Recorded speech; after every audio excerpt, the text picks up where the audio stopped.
Baik, kita lanjutkan lagi, masih tentang proses, dan ini kita masuk ke proses yang kedua, yaitu mental proses. Apa itu mental proses? Mental proses ini kita dengan mental proses ini sederhananya kita bertanya tentang what do you think atau feel, atau what do you know about X, ya. Jadi maknanya untuk mental proses ini adalah proses yang menunjukkan persepsi, ya. Persepsi itu kaitannya dengan 5 panca indera, ya. Merasa dengan panca indera, 5 panca indera gitu, ya. Bisa melihat, bisa mendengar, gitu ya, mengecap. Kemudian yang kedua maknanya juga bisa cognition, ya, kognitif, ya. Kaitannya dengan kognitif, ya.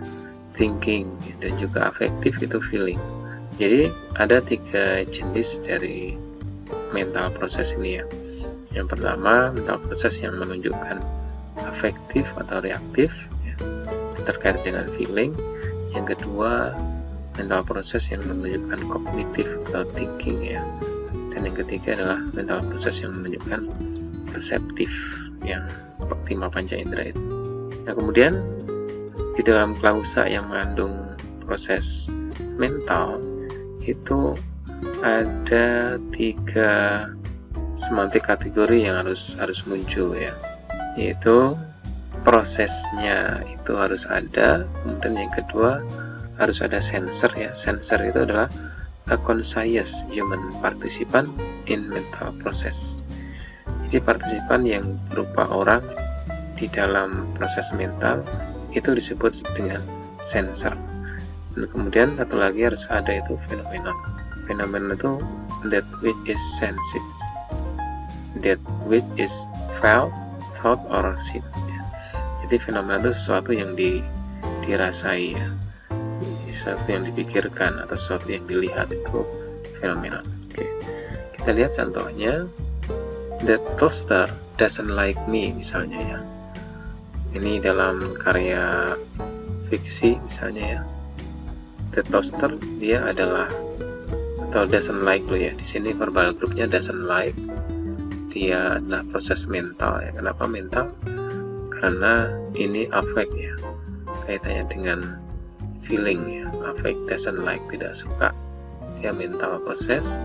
Nah, maka di sini partisipan yang mengekspresikan affect-nya dia disebut dengan sensor, ya. Kemudian me, dia sebagai objeknya, dia adalah phenomenon, ya. The toaster doesn't like me. Baik. Contoh yang lain, I don't understand ya ini, ya, this problem. Nah, don't understand dia proses mental, cognition, ya, kognitif, karena memahami, ya, kognitif. Nah, I-nya itu sebagai sensor, this problem itu phenomenon, ya. Dan I ini adalah sensor, ya, yang melakukan proses memahami. Contoh yang ketiga, si smell something, ya. Smell something. Smell itu persepsi, ya, melibatkan indera, ya. Indera apa? Perasa. Sehingga dia mental proses jenisnya perception. Kemudian orangnya adalah sensor di sini. Yang smell siapa? Si sensor. Dan something ini sesuatu yang di-smell, ya, dalam klausa ini adalah fenomenonnya. Something itu fenomenon.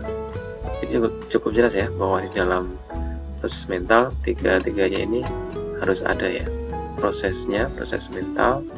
Nah, itu ada 3 jenis tadi, ya, affect, kognitif, dan juga perseptif, ya. Kemudian di sini dia sensornya harus ada, dan juga sesuatu yang dikenai prosesnya ini, mental ini dia adalah fenomenon, juga harus ada. Baik. Nah, kemudian mental proses di dalam kalimat aktif dengan pasif ini berbeda, ya. Kita lihat di sini. Di sini dalam kalimat aktif, he believe his excuses. Belief ini adalah prosesnya proses mental, jenisnya adalah afektif. Nah, C-nya dia sensor, his excuses ini adalah phenomenon. Nah, ketika ini menjadi kalimat pasif, his excuses were believed by her, maka his excuses ini phenomenon, ya, ini pindah menjadi di depan ya. Is exusis ini phenomenon, or belief ini mental process, affective, dan by her ini sensor. Jadi ditukar tempatnya ya. Oke. Nah, kemudian di dalam proses mental itu ada istilah projection ya. One of the differences between mental and material processes is that most mental processes can project.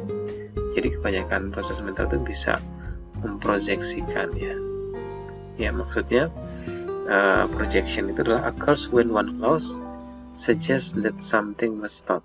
Ya, projection itu terjadi ketika satu klausa itu menunjukkan bahwa sesuatu itu was thought, ya, sesuatu itu dipikirkan atau dikatakan, sehingga di sana ada projecting clause, klausa yang diproyeksikan, dan bagian klausa yang lain itu menunjukkan klausa yang diproyeksikan.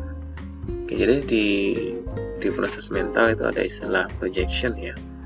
Nah, projection dan projection ini biasanya terjadi di dalam clause kompleks ya. Nah, ketika ada clause kompleks di dalam konteks mental projection itu pasti nanti ada bagian klausa yang itu merupakan klausa yang diproyeksikan ya, atau the projecting clause, dan ada juga klausa yang hasil proyeksinya atau the projected clause. Nah, kemudian nanti masing-masing klausa tadi, projecting clause dan juga projected clause itu masing-masing dianalisis secara terpisah ya. Bagaimana penjelasan tentang projection ini? Lebih jelasnya kita lihat di contoh berikut ini. Nah, ini contohnya. Mental proses yang menunjukkan projection ya. Ini ada dua contoh, klausa pertama dan kedua, ini berbeda ya. Kalau yang pertama ini tidak ada projectionnya, ini hanya satu klausa saja. I know the man who called you ya. Know ini adalah proses mental, jenisnya adalah cognition, dan I-nya adalah sensor. Sedangkan the man who called you dia objeknya ya, partisipan, dia sebagai fenomenon di mental proses ini. Nah, bandingkan dengan yang kedua. Yang kedua ini I know that someone called you, ini jelas ada dua klausa ya. Know apa? Nah, that someone called you. Nah, ini that someone call you ini dia adalah proyeksi dari I know. Yang diproyeksikan apa dari I know ini? That someone called you ya. Nah, di sini kita lihat masing-masing klausa dianalisis tersendiri, dan setiap klausa ternyata di sini memiliki dua jenis proses yang berbeda. Know ini proses mental, cognition ini adalah sensor, dan call ini ya memanggilmu ya. Ini verbal proses. Karena dia verbal, maka nanti partisipannya ini disebut apa? Nah, ini nanti kita karena belum sampai pada verbal proses, ini saya kasih tanda tanya dulu ya. You juga sama, nanti ini namanya berbeda ya. Baik, ini yang disebut dengan mental process of projection. Sekali lagi dia dianalisis masing-masing klausa ini dengan analisis yang terpisah ya. Baik. Dan terakhir ini ada beberapa latihan ya untuk mental process. Silahkan ini bisa dicoba. Nanti setelah dicoba kita akan cek apakah labeling ya di dalam menganalisis klausa menggunakan mental process ini sudah benar atau belum. Demikian, terima kasih.